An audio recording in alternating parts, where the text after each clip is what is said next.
गुरु साक्षात् परब्रह्म तस्मै श्री गुरुवे नमः। ध्यानमूलं गुरुर्मूर्ति पूजामूलं गुरुपदं मंत्रमूलं गुरुर्वाक्यं मोक्षमूलं गुरुकृपा। गुरुर्देवो गुरुर्धर्मो गुरुर्निष्ठा परं तप। गुरु परतरं नास्ति नास्ति तत्त्वं गुरु परम। मंगलमय मंगलकरण दीनबंधु गुरुशन जन्म मरण दुख दमन हित बारंबार नमन। बोलिए सद्गुरुदेव की जय। अर्चनीय वंदनीय पूजनीय पो श्री गुरुदेव जी, मंचासीन उपस्थित मुद मंगलमय संत समाज, श्रद्धा अनुरागी बंधुओं, भाइयों बहनों, माताओं तथा बाल गोपालों, बहुत सुंदर कार्यक्रम। हमारे सिद्धेश्वर साहेब जी, आप सब लोगों ने सुना होगा, उनकी तबीयत खराब हो गई थी, परंतु गुरु महाराज की कृपा से और आप सबकी दया से आ गए समय से, जिससे सबके दर्शन हो रहे हैं। एक बार उनका जयकारा लगाइए। बोलिए सद्गुरुदेव की जय। अभी आपने बहुत सुंदर विचार हमारे श्री नरेश साहब जी के द्वारा आप लोग हमेशा सुनते रहते हैं। हम लोगों को तो कभी कभी चांस मिलता है, जब ऐसे कभी आ गए आपके दरबार में। जैसे हम लोग भी सब जगह इधर उधर जहाँ तहाँ, और अभी एक साल से तो आप जानते हो कोरोना महाराज हमें कहीं जाने नहीं देते, इसीलिए सब लोग बैठे रहे। अभी सब निकल पड़े तो बहुत बड़ी भीड़, जहाँ देखो वहीं। अभी वैष्णो देवी में बोले 15 लाख जनता पहुंची। हाँ बोलो कितनी? 15 लाख, क्योंकि सब पड़े पड़े बैठे बैठे कंटाल गए। हाँ बोले चलो, और ज्यादातर तो गुजरात के ही जाए ना, यात्रा कहीं भी जाए ना, देखो तो सब गुजरातियों के हमारी भीड़। तो हमारे नरेश साहब जी बहुत सुंदर विचार दिए।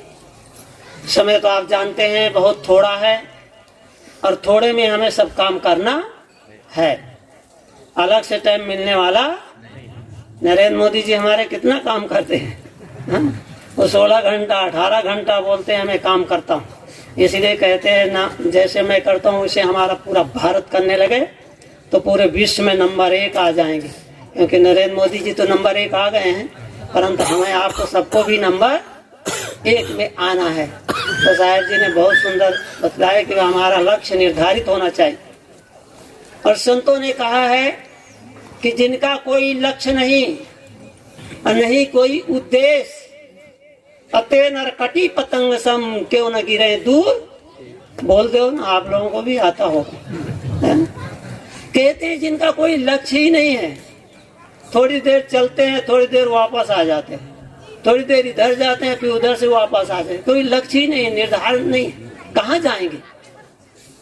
कबीर साहब दूसरी साखी में कहते हैं कि भाई क्या क्यों नहीं निर्धारित, कि तो जानते नहीं। साहब कहते हैं जानते नहीं, दूसरा मानते नहीं।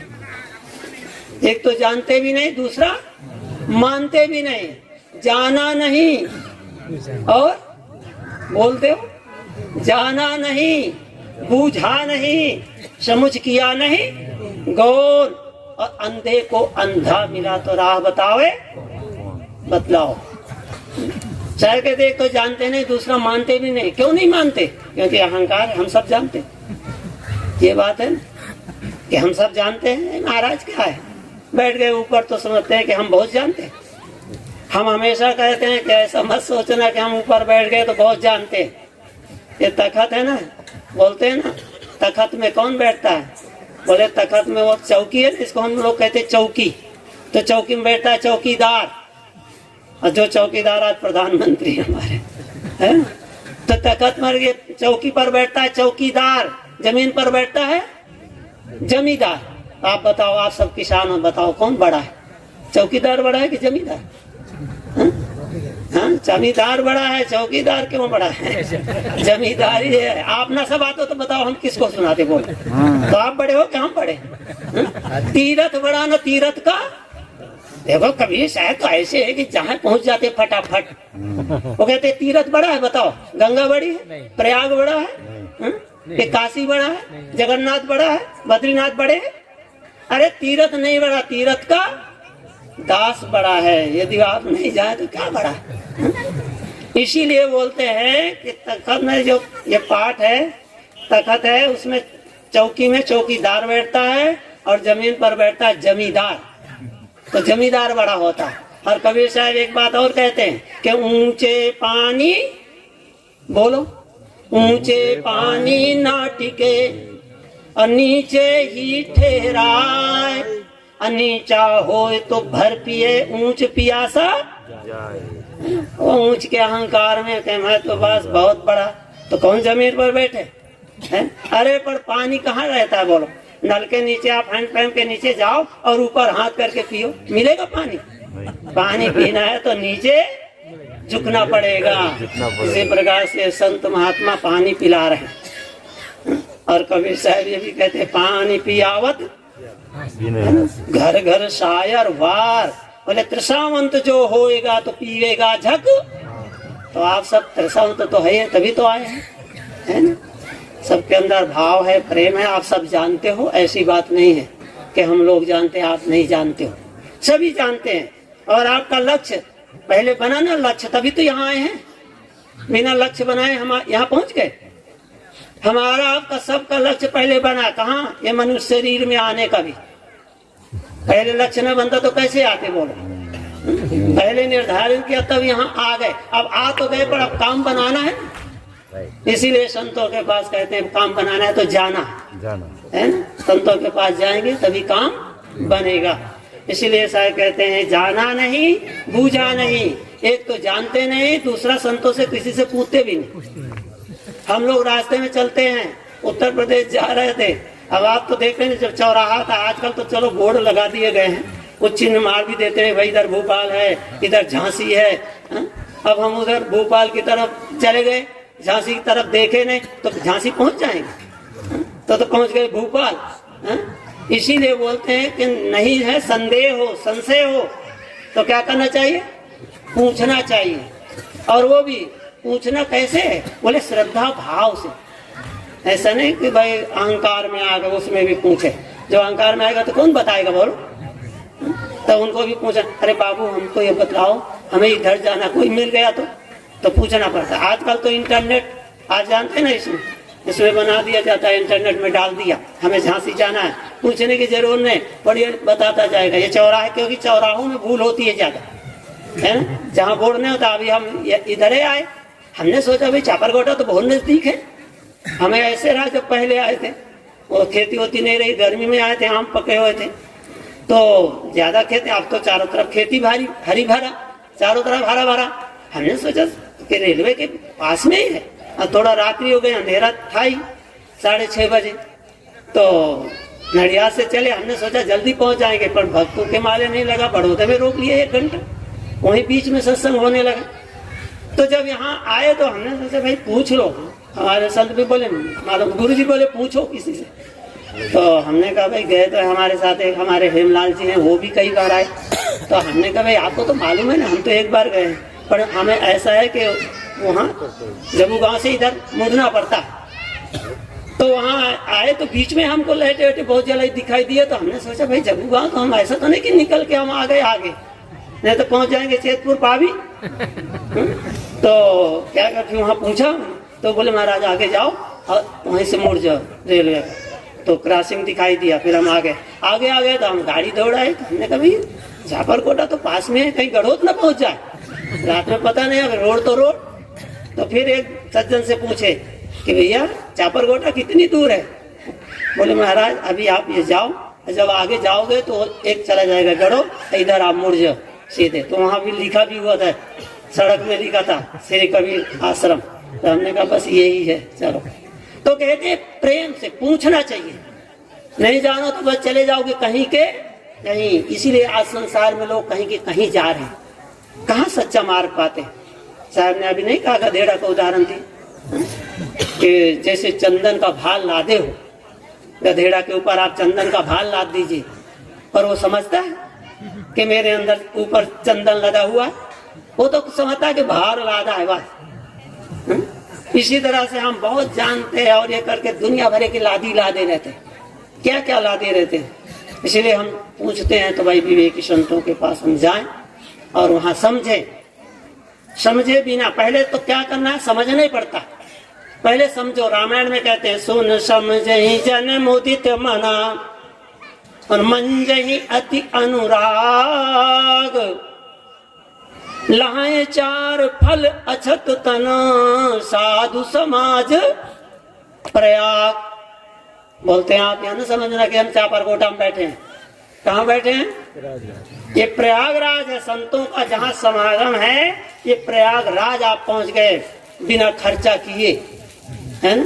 प्रयागराज जाओ तो कितना खर्चा करना पड़े, और यहाँ तो उतना खर्चा नहीं है। खर्चा तो हुई यहाँ भी है, आपने आए कुछ न कुछ दान किया, दक्षिणा किया, तो यहाँ भी खर्चा तो है, पर वहाँ तो बहुत खर्चा करना पड़े। पहले रेलवे का टिकट पास बनाओ और फिर जाओ, कितना धक्का मुक्की सहना पड़े। फिर वहाँ गंगा जी में गोता लगाओ, तो गंगा जी में आप गोता लगाएंगे तो मन ठंडा हो जाएगा? बताओ, है ना, मन ठंडा होगा? गंगा जी में गोता लगाने से मन ठंडा नहीं होगा। क्या ठंडा होगा? तन, शरीर ठंडा हो जाएगा। अभी आप बद्रीनाथ जाओ, देखो यहाँ तो ठीक है, उतनी ठंडी नहीं है, और वहां जाओ तो करंट मारता है। वो पानी में ऐसे उंगली डालो तो करंट लगता है, और सियाड़ा में तो बिल्कुल दीवार में ऐसे आपका शरीर पड़े तो वो करंट मारती है, इतनी ठंडी रहती। अभी तो बहुत बढ़िया है, बढ़िया 75 की 72 की बात है, जब पाकिस्तान भारत का युद्ध हुआ था, तो उस समय हम लोग बाहर जाते थे, क्योंकि संत ज्यादातर संडास अच्छे नहीं लगता था, नहाने ही बैठते थे, बाहर जाते। हम जा रहे थे बाहर लोटा लेकर, हाथ टन्ना गए, हाथ क्या हो गए? ठंडे हो गए, लोटा गया छूट, लोटा गया गिर। फिर हम क्या करें? फिर गंगा जी से लाए, फिर उधर से गए भर करके लाए, बाहर जा रहे थे जंगल। तो इसीलिए बोलते हैं कि गंगा जी में आप स्नान करेंगे तो आपका तन ठंडा होगा, मन ठंडा नहीं होगा। मन कहाँ ठंडा होगा? मन यहाँ ठंडा होगा। भरे सत्संग की दरिया नहा लो जिसका जी चाहे, जिगर में दाग पातक के छुड़ा लो जिसका जी चाहे। उसमें कोई जबरदस्ती नहीं है, जोर नहीं है। आप सबके अंदर प्रेम है, भाव है, तब आए हैं और ऐसे बैठे हैं, सुनते भी हैं। हमेशा साहब है, हमारे भीतर साहब है, इधर हमारे सिद्धेश साहब हैं, और हमारे पीतम साहब भी आए हैं, रणजीत नगर। आपको मालूम है रणजीत, जो रण में जीत ले, और वो कौन है संत बन सकता है? वही तो संत बनता है। संसार को नहीं जीतना, जितम जगत के न मनोही एनम। हमारे शास्त्रों में कहा गया है कि किसने जीता? बोले जिसने अपने मन को जीते। मन जीते जग जीत, है ना। जगदीश साहब थे, तो बोले मन को जीतो तो जग जीते, और मन में नहीं जीता तो थोड़ा सा कोई बोल दिया तो बस टर्न हो गए। कहाँ जीते मन को? अरे किसी ने कहा, किसी ने जानी, कहाँ कबीर हुए दोनों ज्ञानी। किसी ने कुछ कह दिया तो क्या है, उसका इच्छा कह दिया, पर नहीं हम लोगों को खटका लगा, हो ऐसा कर दिया, ऐसा क्यों बोला? अरे बोला था तो बोल दिया, बस आप सुनो ना, सुन करके आप समझो क्यों बोले, विचार करो। हमारी गलती होगी कुछ तब तो बोले। माता पिता कुछ भी बच्चों को आज बोल नहीं सकते हैं, और बोले तो मान लो समझो टूटे। ऐसा समय आ गया। अब माता पिता तो अपना अनुभव बतलाते हैं, बच्चों कहते तुम अपना अनुभव अपने पास धरो, क्योंकि आज कंप्यूटर का युग है, आपको मालूम है ना। छोटे छोटे बच्चे मोबाइल जानते हैं, हम लोग नहीं जानते कैसे चलाना है, क्या करना है, कभी कभी हमें पूछना पड़ता। तो ऐसे मगज तेज है आजकल। तो इसके लिए बोलते हैं कि नहीं समझो, जो बच्चे आते हैं इसीलिए उनके संस्कार देना जरूरी है। हमने बच्चों को संस्कार देते नहीं है, पढ़ाते लिखाते खूब है, पर संस्कार नहीं देते हैं। हमने देखा है छोटेपन में जब बच्चा नाना होता ना, छोटा, तो माताएं बच्चे के खुशी को प्रसन्न होता है ना बच्चा, तो बच्चे को एक छोटी सी छड़ी पकड़ा देती है और छड़ी पकड़ा के क्या कहती है, जा दादा को मारियो, ले अब तू ये संस्कार दे रही है दादा को मारियो। और जब बड़ा होगा तो क्या करेगा, बड़ा होगा फिर बड़ा डंडा लेकर दादा को कूटेगा, फिर कहते कलयुग आ गया। कलयुग नहीं आया, आपने कलयुग भरा है। आपने कहाँ सिखाया है कि प्रातः काल उठ करके माता को, पिता को, गुरु को, संत को प्रणाम करो, नमस्कार करो? ऐसा कहाँ सिखाए? रामायण तो खूब पढ़ते हैं लोग, पर रामायण में कहाँ है? देखो राम जी का आदर्श कैसा है। प्रातः काल उठते महाराज श्री राम क्या करते थे बोलो? हम आप प्रातः काल उठ के क्या करते हैं? कोई टी को प्रणाम करता है, कोई बी को, समझते हो ना, टीबी है ना, टीबी को प्रणाम करता है। टी मीन्स चाह और बी मीन्स बीड़ी है ना? चाह और बीड़ी को प्रणाम करता है, माता पिता को कहाँ प्रणाम करते हैं? और महाराज श्री राम क्या करते थे? प्रातः काल उठ के रघुनाथा और मात पिता गुरु नावे माता, माने प्रातः काल उठते ही अपने माँ को प्रणाम करते थे, फिर पिता को प्रणाम करते थे, फिर गुरु संतों को प्रणाम करते थे। बड़े बूढ़ों को प्रणाम करो, नमस्कार करो। तो इससे क्या है बोले, हमारे को आशीर्वाद मिले। लोग आशीर्वाद लेना चाहते पर प्रणाम करना चाहते नहीं। भाई आशीर्वाद तो संत महात्मा देते ही। हमारे संत और ऋषि मुनि जो थे प्राचीन समय, आप सोचो ये श्लोक कब बनाया गया होगा, हमें आपको भी नहीं मालूम। हजारों साल पहले की वाणी है। ऋषियों ने कहा सर्वे भवन्तु सुखिना का।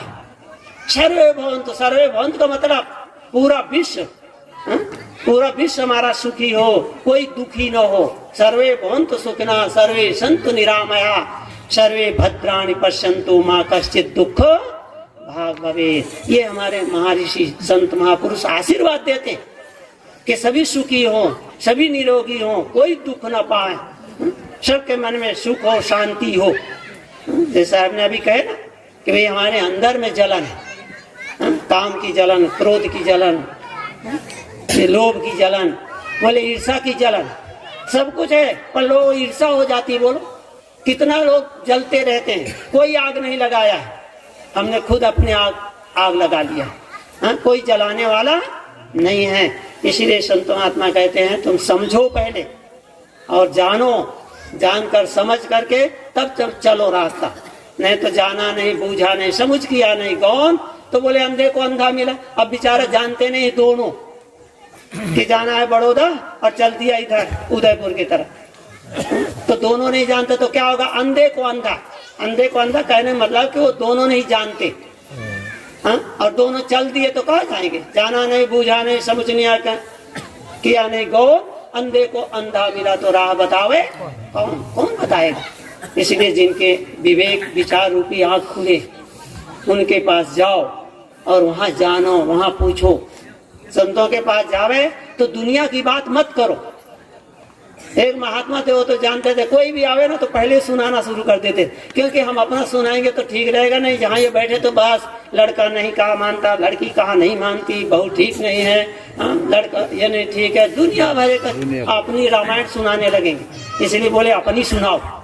जब तक वो सुना, श्री अब्दुल्ला साहब जी कहते थे, आप लोगों ने भी सुना होगा, साहब कहते थे कहा एक सज्जन आए कि बोले सत्संग कर, और बैठे तो बोले खूब सुनाते रहे अपने।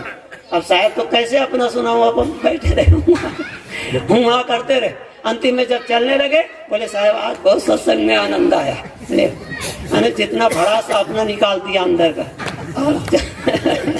तो ऐसे नहीं, संतों के पास जाओ तो कुछ पूछो और समझने की बात पूछो। ऐसा मत पूछो कि आकाश में कितने तारे हैं। ये संतों से क्या मतलब है आकाश में कितने तारे हैं? ये हमारे नगर पालिका में कितने नर हैं, कितने नारी हैं, तो वहाँ जाओ नगर पालिका के जो मेंबर है उनसे पूछ ले। ये बात पूछोगे तो संत नहीं जानेंगे, फिर आप कहोगे कि तो साहब कुछ नहीं जानते। अरे भाई जानते कैसे नहीं, तुमने कैसे मान लिया? साहब चलो टाइम हो गया, टाइम सही बात है तो बतला दो कि नहीं, इशारा करो। बोलिए सदगुरुदेव की। ठीक है, अभी रात्रि बाकी है ना भाई।